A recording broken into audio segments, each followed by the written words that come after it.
Hello అందరికీ welcome back to delicious వంటలు. ఇవాల్టి వీడియోలో ఆలూ ఫ్రై చూపించబోతున్నానండి.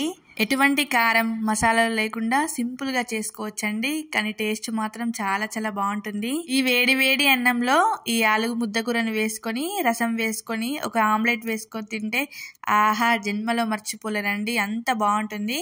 మరి ఈ టేస్టీ అయిన ఆలు ముద్దకూరని ఎలా తయారు చేసుకోవాలో వీడియోలోకి వెళ్ళి చూసేద్దాం. ముందుగా నేనైతే ఒక పెద్ద సైజు బంగాళాదుంపల్ని 4 తీసుకున్నానండి. తీసుకొని అవి ప్రెషర్ కుక్కర్లో ఉడికించానండి. ఒక 2 విజిల్స్ ఆర్ 3 విజిల్స్లో చక్కగా ఉడికిపోతాయి.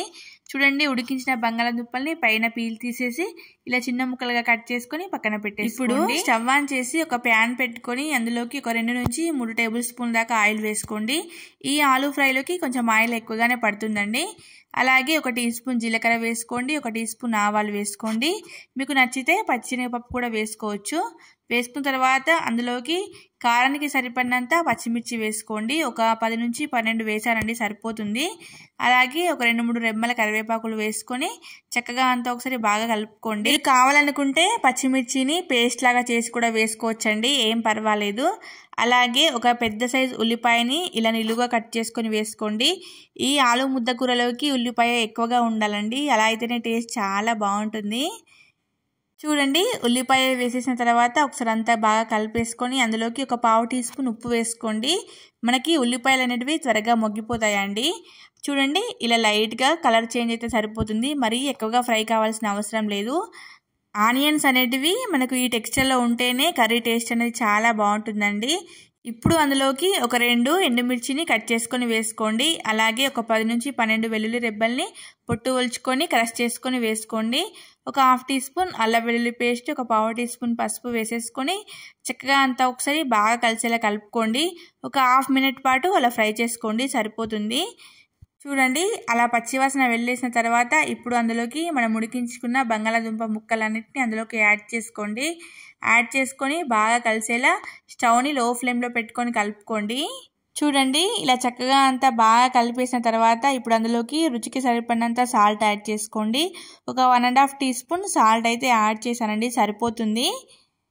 సాల్ట్ యాడ్ చేసిన తర్వాత మళ్ళీ ఒక 30 సెకండ్స్ పాటు అలా కలుపుకొని ఇప్పుడు అందులోకి ఒక చిన్న గ్లాస్ వాటర్ యాడ్ చేసుకోండి. వాటర్ అనేటివి మనం ఎక్కువగా యాడ్ చేసుకోకూడదండి, జస్ట్ ఒక చిన్న గ్లాస్ వేసుకోండి, మనకు అడగంటకుండా ఉంటుంది.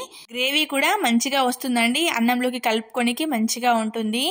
చూడండి, అలా మొత్తం అంతా కలిపేసిన తర్వాత ఇప్పుడు ఒక ఆలు మ్యాషర్ కానీ పప్పు దువ్వ కానీ ఏదైనా తీసుకొని ఇలా ఆలుని మ్యాష్ చేసుకోండి. ఒకవేళ మీరు ఆలుగడ్డల్ని బాగా మెత్తగా ఉడికించుకున్నట్లయితే ఇలా మ్యాష్ చేసుకోవాల్సిన అవసరం లేదండి, ఆటోమేటిక్గా మనకి ముద్దలాగా వచ్చేస్తుందండి. అన్నట్టు మన వీడియోని ఎవరైనా కొత్తగా చూస్తున్నట్లయితే ఛానల్ని సబ్స్క్రైబ్ చేసుకొని మీకు ఈ వీడియో నచ్చినట్లయితే వీడియోని లైక్ చేసి మీ ఫ్రెండ్స్కి షేర్ చేయండి. ఇప్పుడు మూత పెట్టుకొని ఒక 3 to 4 మినిట్స్ పాటు లో ఫ్లేమ్లో కుక్ చేసుకోవాలండి.